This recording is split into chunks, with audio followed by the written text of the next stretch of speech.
السلام علیکم ورحمۃ اللہ وبرکاتہ۔ ناظرین محترم، میں حافظ زمان رضوی آپ کی خدمت میں ایک نئے ویڈیو کے ساتھ حاضر ہوں۔ آج آپ کے سامنے ایک بہت ہی اہم اپڈیٹ رکھنے والا ہوں کہ پولیس جو ہے وہ ایک بار پھر اپنی گنڈا گردی پر اتر آئی ہے۔ تو ناظرین محترم، بہت ہی اہم اپڈیٹ ابھی آپ کے سامنے رکھتا ہوں، تمام دوست ویڈیو کو غور کے ساتھ دیکھیے گا۔ اس سے پہلے گزارش ہے کہ چینل کو سبسکرائب کر لیں تاکہ اس طرح کی لیٹسٹ اپڈیٹ آپ کو بر وقت ملتی رہیں۔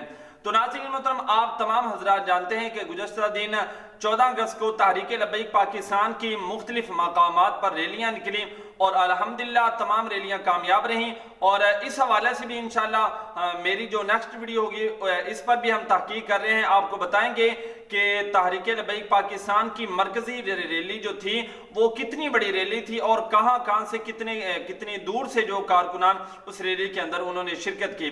تو ناظرین محترم، میں اپنی ویڈیو کی طرف آتا ہوں۔ پولیس جو ہے وہ اپنی گنڈا گردی پر اتر آئی ہے۔ انہوں نے کیا کیا کہ رات گئے سید احمد شاہ بخاری آپ کو گرفتار کرنے کے لیے چھاپے مارنے انہوں نے شروع کر دیے ہیں۔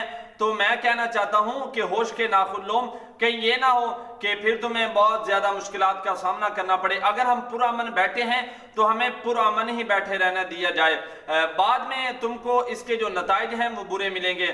تو ناظرین محترم، جو علامہ احمد شاہ بخاری ان کے پاس جو کارکنان ہیں، تو ان سے میں یہی کہوں گا کہ تمام کارکنان نے الرٹ ہو کر رہنا ہے، کیونکہ جو پولیس ہے وہ اپنی بغیرتی پر اتر آئی ہے تو وہ کسی وقت بھی کوئی بھی قدم اٹھا سکتی ہے۔ تو تمام کارکنان، اور اگر کوئی بھی تحریک لبیک پاکستان کا عہدیدار جو آپ کے پاس موجود ہے تو کارکنان نے الرٹ ہو کر رہنا ہے۔